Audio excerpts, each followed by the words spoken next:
Hi everyone, welcome back to Fin Lankan Journeys. ගොඩ කාලෙකට පස්සේ තමයි වීඩියෝ එකක් අප්ලෝඩ් කරන්නේ. අපි ආවා ලිතුවේනියාවලට. ඉතින් සඩන්ලි ප්ලෑන් කරපු ට්‍රිප් එකක්. ලොකු දවසක නෙමෙයි, දවස් 3ක විතර ට්‍රිප් එකක්. ඉතින් අපි හවස 7ට වගේ තමයි ලිතුවේනියාවල ලෑන්ඩ් කරේ විල්නියස් එයාපෝට් එකේ. ඉතින් මේක තමයි අපි එදාට නවතින හොටෙල් එක. පොඩි හොටෙල් එකක් අපි ඉතින් පොඩි වෙලාවක් තමයි හොටෙල් එකේ රැඳෙන්නෙත්. අපි දුතේම අපි යනවා අපේ ට්‍රිප් එක පටන් ගන්න. රෑට අපි පීට්සා එකක් ඕඩර් කරා Uber Eats වලින් මං හිතන්නේ. ඉතින් ඒක හරිම රහයි. ඊට පස්සේ මේ පහුවෙනිදා උදේ බ්‍රෙක්ෆාස්ට් එක ගන්නවා. අපි සාමාන්‍යයෙන් හොටෙල් එකක් බුක් කරනවා නම් අනිවාර්යෙන් බ්‍රෙක්ෆාස්ට් ඉන්ක්ලූඩඩ් හොටෙල් එකක් තමයි බුක් කරන්නේ. මොකද ඒක හරිම බජට් ෆ්‍රෙන්ඩ්ලි. එළියෙන් ආයි කන්න යනවට වඩා. ඉතින් ඒ ඇත්තටම කැමරසයි හොඳට ලුණු මිරිස් තියෙනවා. මිරිස් නැත් කෙසේ වෙතත් ලුණු තියෙනවා. ඉතින් අපි උදේම ගියා චෙක් අවුට් වුණා හොටෙල් එකෙන්. මොකද අපි ඩ්‍රුස්කිනින් කයි කියලා ගමකට තමයි ඊළඟට අපි යන්නේ. ආර්ට් ඉන් කියලා මේක හොටෙල්. ආර්ට් ඉන් කියලා හොටෙල් එකක්. ඒක ලස්සනයි, ක්ලීන්, බජට් ෆ්‍රෙන්ඩ්ලි. හොඳයි, හොඳ හොටෙල් එකක්. අපි ටැක්සි එකක් එනකන් හිටියේ. මොකද අපි බස් ස්ටොප් එකට ගිහිල්ලා මේන් බස් ස්ටෑන්ඩ් එකට ගිහිල්ලා එතනින් තමයි අපේ බස් එක ගන්න ඕනේ රුස්කිනින්කයි කියන විලේජ් එකට යන්න. ටැක්සි එක ආවා. අපි මේ ට්‍රිප් එක පුරාවටම පාවිච්චි කරන්නේ පබ්ලික් ට්‍රාන්ස්පෝර්ටේෂන්. ඉතින් අපිට මේ වෙද්දි නම් කිසිම අයිඩියා එකක් නැහැ පබ්ලික් ට්‍රාන්ස්පෝර්ටේෂන් කොහොම වැඩ කරයිද කියලා. මොකද අපි මුලින් හිතන් හිටියේ වාහනයක් හය කරගෙන යන්න. නමුත් ඒක එක හේතුන් නිසා කරගන්න බැරි වුණා. සහ අපිට පොඩි ඩවුට් එකක් තිබුණා ස්නෝ පීරියඩ් එක නිසා කොහොම වෙයිද කියලා ඩ්‍රයිව් කරන්න. ඉතින් කොහොමකට හොඳ නිසා අපි පබ්ලික් ට්‍රාන්ස්පෝර්ටේෂන් පාවිච්චි කරන්න තීරණය කරා. මේක තමයි මේන් බස් ස්ටොප් එක. මේන් බස් ස්ටෑන්ඩ් එක. ඉතින් මිනිස්සු නම් හරිම අඩුයි. සමහර විට වෙද එක නිසා වෙන්න ඇති. ඉතින් මෙතනින් තමයි අපි බස් එක ගන්න ඕන. මේ තමයි සිටිය එක ඇතුළේ යන බස්. සිටිය එක ඇතුළේ ට්‍රැවල් කරන්න නම් ඩේ ටිකට් එකක් එහෙම නැත්නම් පැය ගණන් වලට ටිකට් එකක් පර්චේස් කරන්නත් පුළුවන්. හැබැයි සිටිය එකකින් එළියට යනවා නම් යතර වෙබ්සයිට් එකක් තියෙනවා. වෙබ්සයිට් එකට ගිහිල්ලා ටිකට් එක පර්චේස් කරන්න පුළුවන්. ඒ වගේම ඇතුළේ කියන්නේ බස් එකට නැගලා සල්ලි දීලා නගින්නත් පුළුවන්. එතකොට මම දන්නේ නැහැ සීට් එකක් නැති වුණොත් එහෙම කොහොමද, ඒ වගේ අයිඩියා එකක් නම් මට නැහැ. මොකද අපි පළවෙනි දවසේ කෝකටත් කියලා සීට් එකක් රිසර්ව් කරලා ටිකට් පර්චේස් කරලා තමයි ගියේ ඔන්ලයින්. අපි පළවෙනි දවසේ පොඩක් කලින් ආවා, පැයක් විතර කලින් ආවා මං හිතන්නේ. මොකද අපිට බයයිනේ බස් කොයි වෙලාවට කොහොම වැඩ කරයිද සහ අපිට හොයාගන්න බැරි වෙයි කියලා. බය හිතර නිසා. ඒ වුණාට කිසිම ඉෂුව එකක් වුණේ නැහැ. හරි පොඩි. ඉතින් හොයාගන්න බැරි වෙන අතරමං වෙන තරම් ලොකු බස් ස්ටෑන්ඩ් එකක් නෙවෙයි මේක. මෙතන ඔක්කොම දාලා තියෙනවා ටයිම් එක. ඊට පස්සේ ටික වෙලාවක් ඉඳිද්දි අපේ බස් එක ආවා. ඒ බස් එක කියන්නේ ඇත්තටම ලොකු බස් එකක් නෙවෙයි. ඒක වෑන් එකක්. මං හිතන්නේ ජනගහනය අඩුයි. ඒ නිසා වෙන්න ඇති පොඩි වාහනයක් දාලා තියෙන්නේ. මෙන්න මේක තමයි අපි ඩ්‍රුස්කිනින්කයි කියන විලේජ් එකට යන වෑන් එක. ඉතින් වෑන් එකක් වුණාට කම්ෆර්ටබල් විදිහට තිබුණා. ඉතින් අපි යනවා මේ. මේ විදිහට ගම් ගොඩාක් පහ කරගෙන ගියා. පැය 2ක වගේ බස් රයිඩ් එකක් තිබුණා මට මතක විදිහට. ඉතින් ෆින්ලන්ඩ් වලට වඩා වෙනස්. මට හිතෙනවා ඒ ගැමි ජීවිතේ වෙනස් කියලා මෙහෙට වඩා. ටිකක් ඉන්ෆ්‍රාස්ට්‍රක්චර් වල වෙනසක් තියෙනවා කියලාත් මට හිතෙනවා. මොකද මම දැක්ක ගොඩක් කට්ටිය තැන් වලින් බැහැලා පයින් යනවා බෑග් එක අරගෙන. ඉතින් මං හිතන්නේ ෆින්ලන්ඩ් වල එහෙම දේවල් වෙනවා ටිකක් අඩුයි. මොකද බස් හැම තැනටම වගේ තියෙනවා. එහෙම පොඩි වෙනසක් දැක්කා. ඉතින් ට්‍රුස්කිනින්කයි කියලා කියන්නේ රෂියන් and පෝලන්ඩ් කියන බෝඩර්ස් අතර තියෙන ගමක්. ඒක බෙලරුස් වලට ඉතාමත් ළඟයි. ඉතින් දැන් අපි බහැලා ඉන්නේ එතනින්. මෙතන ඉඳන් අපි ටැක්සි එකක් දැම්මා හොටෙල් එකට යන්න. ඒකත් සිටියක මැදම වගේ තියෙන හොටල් එකක්. අපිට walking distance සිටියකට walking distance තියෙන හොටල් එකක් තමයි අපි බුක් කළේ. මොකද අපිට රෑට ඇවිදින්න යන්න අයිඩියා එකක් තිබුණ නිසා. අපි දෙන්නට ඉතින් හරිම හැපි. මොකද අපි දෙන්න විතරයි තනියම සහ හරි අපිට එනකොටම තේරුණා හරි නිස්කලංකයි කියලා මේ ප්‍රදේශය. ඉතින් ඒක අපේ වයිබ් එකට හොඳට ගැලපෙනවා. කන්ට්‍රි සයිඩ් එකක් කියලා කියන්නේ අපි හරි මාස පැත්තක්. ඉතින් මෙන්න මේක තමයි හොටෙල් එක. ඒකෙත් පෙනුමට හරි ආස වුණා. රූම් එක නම් හිතුවට වඩා ටිකක් පොඩි හැබැයි ඒ වුණාට it's okay. ඊට පස්සේ අපි ඉතින් කොෆි එකක් අරගෙන අපි ගියා පොඩක් ඇවිදින්න. දවල් වරුව නිසා හොඳයි ඉතින්. ලොකු සීතලකුත් නැහැ. හැබැයි ගොඩාක් වෙලා එළියේ තිබෙනවා සීතල දැනෙනවා. මේ බිල්ඩින්ග්ස් ඔක්කොම රෂියන් වයිබ් එකක් තියෙන බිල්ඩින්ග්. මොකද ලිතුවේනියාව කියලා කියන්නේ අවුරුදු 50ක් විතර සෝවියට් යුනියන් එකේ තිබ්බ රටක්. 1990 තමයි යාලා නිදහස ලබාගෙන තියෙන්නේ. සහ ලිතුවේනියාව තමයි පළවෙනි වතාවටම සෝවියට් යුනියන් එකෙන් නිදහස ලබාගෙන තියෙන්නේ. ඊට පස්සේ ලැට්වියා, එස්තෝනියා වගේ රටවල් නිදහස ලබාගෙන තියෙනවා. ඊට පස්සේ අපිට ටවුන් එකේ ඇවිදන් යද්දී මේ හම්බ වුණා මේ කේබල් කා ඔප්ෂන් එක. ඉතින් ඒක හරිම වෙනස් අත්දැකීමක් අපි දෙන්නට. ඇත්තට අපි දෙන්න කලින් මේ එක්ස්පීරියන්ස් එක අරගෙන නැහැ. ඒ නිසා ඉතින් අපි දෙන්න එකට ඒක යන්න ඕනි කියලා හිතුවා. මේක ලොකු රයිඩ් එකක් නෙවෙයි. කිලෝමීටර් එකක් විතර තමයි යන්නේ. නෙමියුනස් කියන රිවර් එක තමයි මේ රුස්කිනින්කයි ගම ඇතුලේ මැදින් යන රිවර් එක. ඒක උඩින් තමයි මේ කේබල් කාර් එක යන්නේ. ඉතින් රවුන්ඩ් ට්‍රිප් එකක් ගන්න පුළුවන්. ඉතින් ඒක හරි ලස්සන අත්දැකීමක් වුණා අපි දෙන්නටම. ප්ලෑන් එකේ තිබුණ නැති වුණත් හරි අහම්බෙන් හම්බ වෙච්ච ලස්සන මතක එකතු කරගන්න පුළුවන් වෙච්ච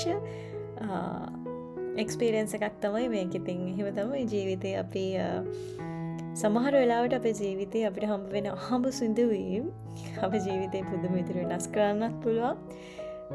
හොඳ විදිහට වගේම නරක විදිහටත්. හැබැයි ඒක හොඳ විදිහට වෙනස් වෙනවා නම් ඒක ප්ලෑන් එකේ නොතිබුණත් අපි ඒ සිදුවීමට ග්‍රේට්ෆුල් වෙන්න ඕනේ. ඉතින් ඒ නිසා මම මේ එක්ස්පීරියන්ස් එකට හරිම ග්‍රේට්ෆුල්. මොකද ඒකට අපේ ජර්නි එකට අපේ ට්‍රිප් එකට ලස්සන මතකයක් එකතු කරා කවදාවත් අමතක වෙන්නේ නැති. ඉතින් ඔය පහලින් අයිස් වෙලා පේන්නේ මේ නෙමියුනස් රිවර් එක. ඉතින් මේ ගම ඊටාම විශේෂ රීජන් එකක් මේක ඇත්තටම. ලිතුවේනියාවල තියෙන හෙල්ත් රිසෝට් විලේජ් කියලා තමයි අතර මේක හඳුන්වන්නේ. මොකද මේ නගරේ තියෙන මිනරල් වෝටර් ඉතාමත් සෞඛ්‍යයට හිතකරයි කියලා තමයි කියන්නේ. මේක අර ස්ප්‍රින්ග් වලින් වෝටර් ස්ප්‍රින්ග් වලින් එන වෝටර් හෙල්ත් කියන්නේ අපේ ට්‍රීට්මන්ට්ස් වලට පාවිච්චි කරන්න පුළුවන්. හරිම සෝල්ටි හොඳ ඛනිජ මිශ්‍රණයක් ස්වභාවිකම තියෙනවා කියලා හඳුරගෙන තියෙනවා. 1794දී මේක රෙකග්නයිස් කරලා තියෙනවා මේ තියෙන මිනරල් වෝටර් ඉතාමත් සෞඛ්‍ය සම්පන්නයි කියලා. ඉතින් ඒ නිසා මේක හෙල්ත් රිසෝට් විලේජ් එකක් විදිහට තමයි ඇත්තටම හඳුන්වන්නේ. අපි ඉතින් ඔය පොඩි සිටි එකක් කිව්වට ඉතින් එහෙම සිටි එකක් නෙවෙයි. පොඩි ගමක්. හැබැයි පොඩි සිටිලු වයිබ් එකකුත් තියෙනවා. ඉතින් ඒක ඇවිද්දා. අපි දැන් නම් යන්නේ අපිට රෑට කන්න මොකක් හරි ගන්න ඕනේ. සුපර් මාකට් එකට යන්න ඕනේ. ඒ පැත්තට තමයි අපි මේ යන්නේ. පුංචි පුංචි කඩවල් තියෙනවා. හරියට අපේ ලංකාවේ කතරගම එහෙම ගියාම තියෙන පොඩි පොඩි කඩවල් අන්න ඒ වගේ පොඩි පොඩි කඩවල් තියෙනවා. ඉතින් මට මතක් වුණා අපේ හැම තැනකම එහෙම තියෙනවනේ පොඩි ලස්සන මාල වලලු ඉල්ලලා තියෙන පුංචි කඩවල්. ඉතින් ඒ වගේ තමයි මේත්. මේ සුපර් මාකට් එකට ගිහින් අපිට අවශ්‍ය දේවල් ටික අපි ගත්තා.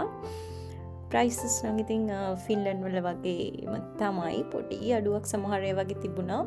ඒ වුණාට එහෙම ලොකු දැනෙන්න තරම් ලොකු වෙනසක් නැහැ. ඉතින් ආයි අපි මේ නගරේ ඇවිදිනවා. ඊට පස්සේ අපි හොයාගත්ත රෙස්ටුරන්ට් එකක්. අපි දෙන්නගේ ෆේවරිට් කෙබබ් තියෙන. ඉතින් අපි දැන් ඒ රෙස්ටුරන්ට් එක හොයාගෙන යනවා. මේ කෙබබ් එක හරියම රසයි. දැන් දකිද්දිත් මට වීඩියෝ එකේ දකිද්දිත් මට කන්න හිතන තරමට හරිම රසයි. ඉතින් අපි අපේ ඩිනර් එක එන්ජොයි කරා. පස්සේ අපි පොඩක් රෑට එලියට යන්න නයිට් ලයිෆ් එක කොහොමද කියලා එක්ස්පීරියන්ස් කරන්න යන්න පොඩක් එලියට බැස්සා. ඉතින් අපි දෙන්න විතරයි හරිම නිදහස්සේ ආතල් එකේ පොඩි රවුමක් දැම්මා මේ පොඩි සිටි එක ඇතුලේ. මිනිස්සු ඇවිත් හිටියා. මොකද ඒ සිටි එක මැද පොඩ්ඩක් ඩෙකරේෂන්ස් තියෙනවා. ක්‍රිස්මස් ඩෙකෝස්, නිව් ඉයර් ඩෙකෝස් ඔය ටික තියෙනවා. ඒවා බලන්නත් කට්ටිය ඇවිත් හිටියා. ටික දෙනෙක්. ඉතින් ඒ මිනිස්සුත් හරි ෆ්‍රෙන්ඩ්ලි. අපි ඉතින් විහිළු කර කර අර සමහර වෙලාවට පොඩි ළමයි වගේ යන්න හැසිරුණා කියලා හිතෙනවා මේ වීඩියෝ දකිද්දි. එහෙම වෙන්න අපි දෙන්න හරි ආසයි. අපි ඇතුලේ ඉන්න පුංචි ළමයෙක්. ඉතින් පුළුවන් තරම් කාලයක් ඒ ළමයාව ජීවත් කරන්න ඕනි අපි. ඉතින් ඒ නිසා අපි දෙන්න හරි මේ වගේ සරල සැහැල්ලු මොහොතවල් ගෙවන්න හරි ආසයි අපි පෞද්ගලිකව. ඉතින් මෙහිදී අපිට මිනිස්සුත් හම්බ වුණා. ඒගොල්ලෝ ඇත්තටම හරිම ෆ්‍රෙන්ඩ්ලි කියලා මට හිතුණා. ඒගොල්ලෝ කතා කරා, අපේ විස්තර ඇහුවා, අපිට ෆොටෝස් ගහලා දුන්නා. ඉතින් ඒ නිසා එකත් හරි සතුටුයි. ඊට පස්සේ මේ ඩෙකෝස් මේ ක්‍රිස්මස් ඩෙකෝස් ගොඩාක් තිබුණා. හැලොවින් ඩෙකෝස් තිබුණා, ගොඩාක් තිබුණා. ඒවා තාම අයින් කරලා නැහැ. මොකද අපි මේ ගියේ ජනුවරි වගේ. ඉතින් ඒ දේවල් ලයිට්ස් දාලා හරි ලස්සනයි. පොඩක් සීතලයි. හැබැයි අර අනේ මන්ද අපි හිටපු වයිබ් එකත් එක්ක අපිට එහෙම ලොකුවට සීතලක් දැනුනෙත් නැහැ. මේ පහුවෙනිදා උදේ අපි බ්‍රෙක්ෆාස්ට් එක ගන්නවා. අපි ගොඩක් රැ වුණා මං හිතන්නේ හොටෙල් එකට එන්න පහු. චයිනීස් රෙස්ටොරන්ට් එකකින් තමයි ඩිනර් එක ගත්තේ. ඒක රෙකෝඩ් වෙලා නැහැ. මේ පහුවෙනිදා උදේ ඉතින් අපි බ්‍රෙක්ෆාස්ට් එක අරගෙන දැන් මේ යනවා. උදේම බස් එක තිබුණා. අපි ආයි මේන් සිටි එකට ගිහිල්ලා තමයි ඊළඟ සිටි එකට යන්න ඕන. විලේජ් එකට යන්න ඕන ට්‍රකයි කියලා. ඉතින් ඒකට බස් එකට යන පාර මේ නෙමියුනාස් රිවර් එක. ඉතින් උදේ පුදුම ලස්සනයි. මෙතන මේ ගෙදර දිහා මං සෑහෙන වෙලා බලන් හිටියා. ඒක නිකන් චිත්‍රයක් වගේ. ඇත්තටම හරි හිත නිවෙනවා. මිනිස්සුන්ගේ කටහඬක්වත් ඇහෙන්නේ නැහැ. ස්වභාවිකව ඇහෙන සද්ද විතරයි, ගංගේ සද්ද, කුරුල්ලන්ගේ සද්ද විතරයි ඇහෙන්නේ. ඉතින් හරිම කාම් වයිබ් එකක් තමයි මේ ගමේ තිබුණේ. ඉතින් හරිම සතුටුයි අපිට මේ එක්ස්පීරියන්ස් එක ගැන. තමයි අපි දැන් බස් එකේ නිකන් ඉන්නේ. ඊට පස්සේ අපි ආපහු යනවා මේන් සිටි එකට. තමයි යන්නේ. ඊට පස්සේ අපි ඊළඟට තව බස් එකක් ගන්න ඕනේ ට්‍රකයි වලට යන්න. අපි බලමු ට්‍රකයි කොයි වගේද කියලා.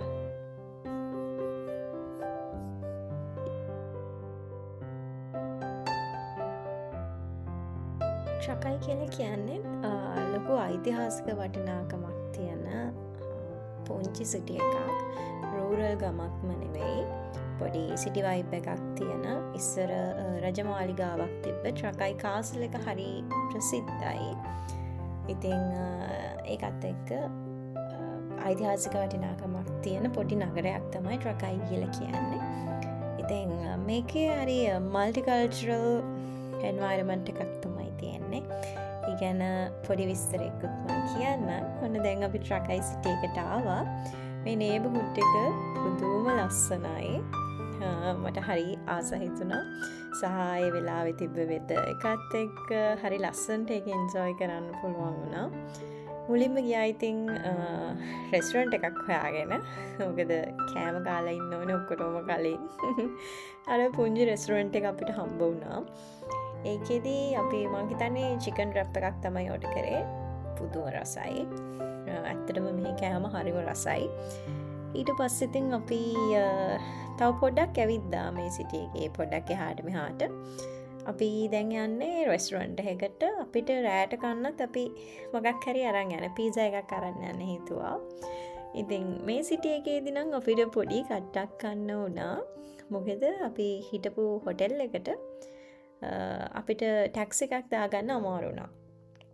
මේක තමයි කොමරි පොඩි කට්ටක් කාලා පැයක් විතර පොඩක් ඉඳලා තමයි අපිට ටැක්සි එකක් ගන්න පුළුවන් වුණේ. මේක තමයි හොටෙල් එක. හරිම ලස්සන හොටෙල් එකක්. ඒ කියන්නේ මං හිතාගෙන හිටපු විදියම හොටෙල් එකක් මේක. මොකද ඒකේ ඒ බිල්ඩිංස් වල තිබුණේ ආකිටෙක්චර් එකට මම පුදුම තරම් ආසයි. ඇත්තටම මම සන්සෙට් එකට තමයි එන්න ප්ලෑන් කරේ. හැබැයි අපිට අර පොඩි ප්‍රශ්න මේ ටැක්සි ප්‍රශ්නය වුණ නිසා අපිට සන්සෙට් එකට එන්න බැරි වුණා. ඒත් ඉතින් හරිම ලස්සනයි මේකේ වටපිටාව. ඒ ඇස්සේ අපිට මෙන්න මේ තඩි පූසම හම්බ වුණා. එයා හොඳ බඩගින්න හිටියේ. අපි යාට පීසා දීලා එයා මේ ටික වෙලාවක් අපිත් එක්ක උතන හිටියේ. ඊට පස්සේ ඉතින් අපි කෑම කාලා පොඩි චැට් එකක් දාගෙන හිටියා. මොකද අපි මේ ට්‍රිප් එක ඇත්තටම ප්ලෑන් කරේ අපිට පොඩි නිදහසේ කාලයක් ගත කරන්න ඕනේ වුණා අලුත් පරිසරයක් ඇතුලේ. මොකද අපි දෙන්න ලව් එක අපේ දෙන්නගේ රිලේෂන්ෂිප් එක ස්ටාර්ට් කරලා අවුරුදු 8ක්. ඉතින් ඒක ලොකු කාලයක් ගොඩාක් ලස්සන මතක එකතු වෙච්ච. ඉතින් අපි හැමදාම උත්සාහ කරනවා අපේ ජීවිතේට හරිම ලස්සන මතක එකතු කරගන්න. මොකද එතකොට අපිට අනාගතයේ දවසක අපි වයසට ගියත් මේ වීඩියෝස්, මේ ෆොටෝස්, මේ මතක ගැන හිතද්දිත් අපිට සතුටු වෙන්න පුළුවන්. ඉතින් අපි දෙන්න එකට හරිම ආසයි. ඉතින් ඒ නිසා පුළුවන් හැම වෙලාවකම අපි ලස්සන මතක ජීවිතයට එකතු කරගන්නවා. ඒ අතරේ අපිට මේ හම්බ වුණා ඩිල්මා ටී කප් එකක්. ඒක ලංකාවේ දංකොටුව ෆැක්ටරි එකේ මට මතක විදියට මැනුෆැක්චරින් කරලා තියෙන්නේ. ඉතින් හරි සතුටුයි වෙන රටකදී ලංකාවේ ප්‍රොඩක්ට් එකක් හම්බුනාම. ඊට පස්සේ අපි ඉතින් ටී එකක් පීලා උදේ බ්‍රෙක්ෆාස්ට් එක ගන්න ගියා.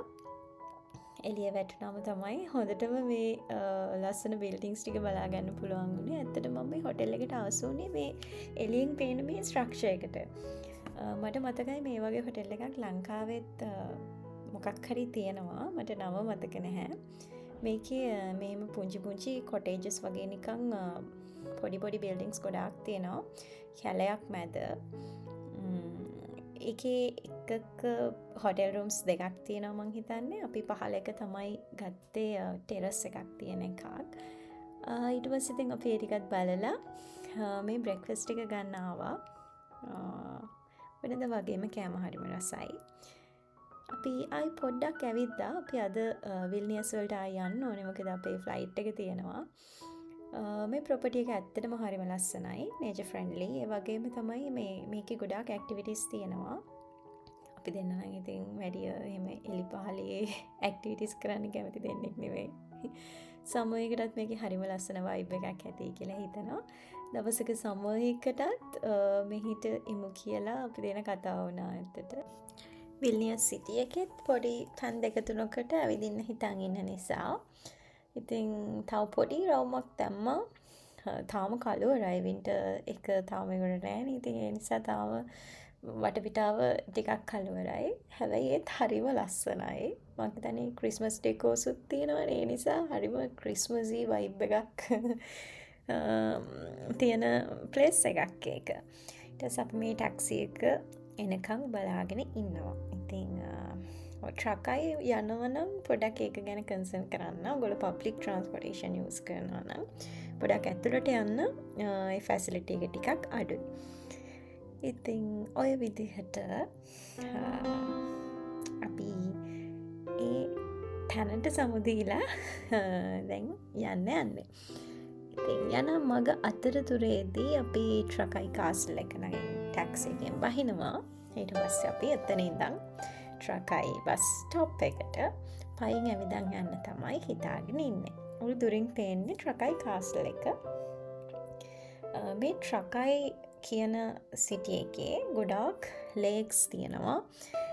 ඉතින් ඒක හරි ලස්සනක් එකතු කරනවා මේ පොඩි නගරයට. ඉතින් මොකක්ද ට්‍රකයි කාස්ල් එකත් රොකේට් කරලා තියෙන්නේ ලේක් එකක් මැද. ඒ වගේම තව ලේක්ස් මැද පොඩි ගම් අන්න ඒ වගේ පොඩි ලස්සන වයිබ් එකක් මේ ඒරියා එකේ තියෙන්නේ. මේ ට්‍රකයි කාස්ල් එක ලේක් එක මැද ක්‍රියේට් කරලා තියෙන්නේ. ඇත්තටම ආරක්ෂාව වෙනුවෙන් රජමාලිගාවේ. ඉතින් අපි ඇතුළට ගියේ නැහැ. ඒ දවස්වල නම් රෙනෝවේෂන් එකකුත් ගියා. අපිට කොහොමත් ඇතුළට යන්න අවශ්‍යතාවයක් තිබුණෙත් නැහැ. අපි ඉතින් මෙතෙන්ට වෙලා පොඩක් ඒක දිහා බලලා ඒක විඳලා අපි ඉස්සරහට ගියා.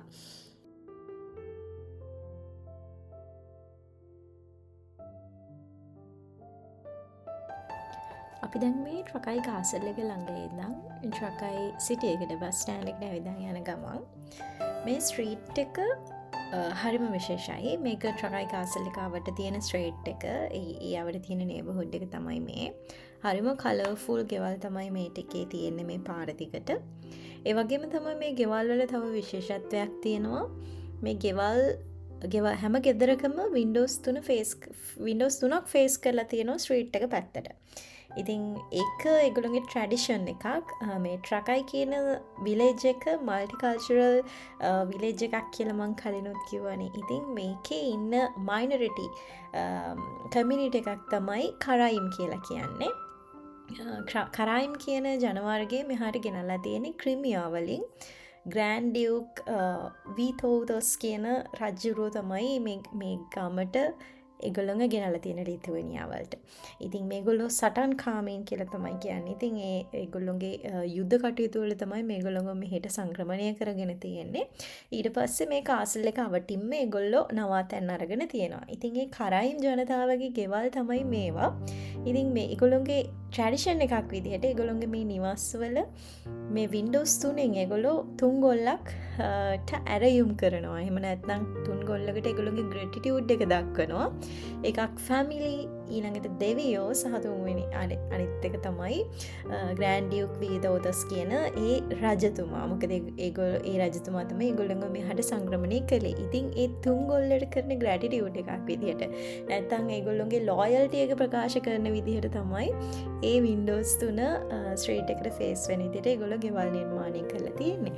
ඉතින් අද වෙද්දිත් කරයිම් පීපල් මේ ගෙවල් ඇතුළේ ජීවත් වෙනවා. හැබැයි අද වෙද්දි නම් ඒ කරයිම් කමියුනිටි එක හරිම අඩුයි කියලා තමයි කියන්නේ ලිතුවේනියා ට්‍රකයි සිටි එකේ. ඉතින් ඒ නිසා සමහර ගෙවල් වල ඒ සම්ප්‍රදායික කරයිම් ජන වර්ගය වගේම සමහර ඒවා අද වෙද්දි රෙස්ටොරන්ට්ස් කරලා තියෙනවා. ඒ වගේම ලිතුවේනියන්ස්ලත් ඕන් ප්‍රොපර්ටීස් එතන තියෙනවා. ඉතින් හරි ලස්සනයි අතීත ඒ හිස්ටොරිකල් වැලියුස් දැනගනිද්දි සහ ඒවා ඇස් දෙකෙන් දකිද්දි ඒවා විඳිද්දි තමයි ඇත්තටම අපි ට්‍රැවල් කරන එකේ හරිම තෘප්තිය දැනෙන්නේ. ට්‍රැවල් කරන එකේ වටිනාකම වැදගත්කම දැනෙන්නේ. ඉතින් අපි නොදන්න ගොඩාක් දේවල් මේ ලෝකේ හරි ලස්සන දේවල් හැංගිලා තියෙනවා. ඉතින් ඒවා දැනගන්න පුළුවන් මෙහෙම ට්‍රැවල් කරද්දි. ඉතින් ඒ නිසා හරි සතුටුයි ඒක ගැන. ඉතින් අපි දැන් මේ තව ටිකක් දුර ඇවිදන් යන්න ඕනේ. මේ යන්නේ අපි දැන් බස් ස්ටොප් එකට. මොකද අපි විල්නියස් වලට යන්න බස් එක ගන්න ඕනේ. ඉතින් පයින්ම ගියා මං හිතන්නේ කිලෝමීටරයක් එකමාරක් විතර ඇවිදින්න ඇති. හැබැයි දැනුනේ නැහැ. මොකද අලුත් අත්දැකීම්නේ. අලුත් ලස්සන ගෙවල්, සමහරලාට මිනිස්සු හම්බ වෙනවා, ඒගොල්ලෝගේ හැසිරීම, ඒගොල්ලෝ කතා කර කර ඉන්න දේවල්, ඒවා හරි වෙනස් අත්දැකීම් අපිට. ඉතින් ඒවා විඳගෙන අපි ආවා. ඊට පස්සේ බස් එක අරගෙන අපි විල්නියස් සිටි එකට ආවා. මේ දැන් ඉන්නේ විල්නියස් සිටි එකේ. ඉතින් ඒකේ අපි ඇවිදන් ගිහිල්ලා පොඩ්ඩක් විල්නියස් සිටි එකෙත් පොඩක් ස්ට්‍රීට්ස් දෙක තුනක් තියෙනවා. මෙන්න මේ ස්ට්‍රීට් එක. ඒකත් ඉතින් ලස්සනයි. එක ආර්ට්ස් තමයි තියෙන්නේ. සිහිවට්ටන වගේ දේවල් තියෙන ස්ට්‍රීට් එකක් මේක. ඉතින් විල්නියස් සිටි එකේ නම් අපි ගොඩාක් ඇවිද්දේ නැහැ. මොකද අපි දෙන්න අර්බන් සිටිස් වල ට්‍රැවල් කරන්න වැඩිය කැමති දෙන්නෙක් නෙවෙයි. අපි කැමති පොඩක් නිස්කලංක කන්ට්‍රි සයිඩ් එකේ ට්‍රැවල් කරන්න. අපි ඊළඟට ගියා පොඩි කෑම මොනාහරි ගන්න. මං හිතන්නේ අපි හෙස්බර්ග් එකක් හොයාගෙන මේ යන්නේ. හෙස්බර්ග් එකකින් පොඩි මීල් එකක් තමයි එදා ලන්ච් එක විදිහට ගත්තේ. සිටි එක ඉතින් සමහර අය කැමති සිටි එකේ ට්‍රැවල් කරන්න.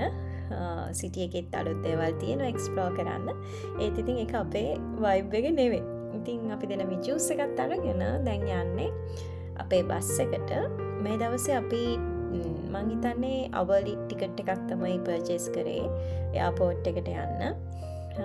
අපි දැන් බස් එකේ නිකන් ඉන්නවා. මෙන්න මේ විදිහට තමයි අපි එයාපෝට් එකට ආවේ.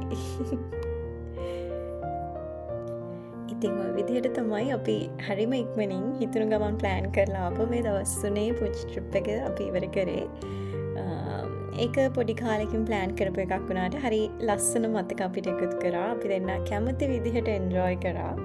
අපි යාළුවොත් එක්ක ට්‍රිප් යන්න ගොඩාක් කැමති. හැබැයි මේ විදිහට අපි දෙන්නා විතරක් යද්දිත් ඒක හරි වෙනස් විදිහට අපි දෙන්න එන්ජොයි කරනවා. ඉතින් අපිට ලස්සන මතක එකතු කරලා දෙන්නට thank you ලිතුවේනියා. වීඩියෝ එක බලුවට ඔයාලා හැමෝටමත් ගොඩාක් ස්තුතියි.